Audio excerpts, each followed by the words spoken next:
জয়গুরু।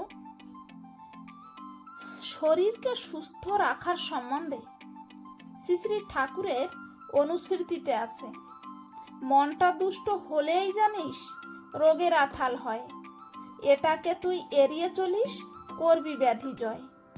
কাজের ঝোঁকে চলবি যতই শরীর ভুলে থেকে, শরীর হবে সহনপটু, স্বাস্থ্য আসবে হেঁকে।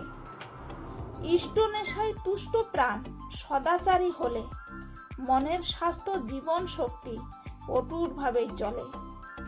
যে কোনো মানুষের শরীর সুস্থ থাকা সম্বন্ধে সবচেয়ে বড় কথা হচ্ছে, মন যদি সুস্থ ও প্রফুল্ল থাকে তবে স্বাস্থ্য প্রায়ই ভালো থাকে। কারণ সাধারণত বিশেষ কোনো ক্ষেত্রে বা অবস্থা বাদে মানসিক বিকৃতির ফলেই মানুষের মনের ভেতর ব্যাধির বাসগৃহ হয়, তারপরে তা শরীরে প্রকাশ পায়। সেই জন্য মন যদি মঙ্গলের কাজে সর্বদা ব্যস্ত থাকে, তাহলে যেমন অযথা বা যখন তখন অসুস্থ হওয়ার ভয় থাকে না। শ্রী শ্রী ঠাকুর।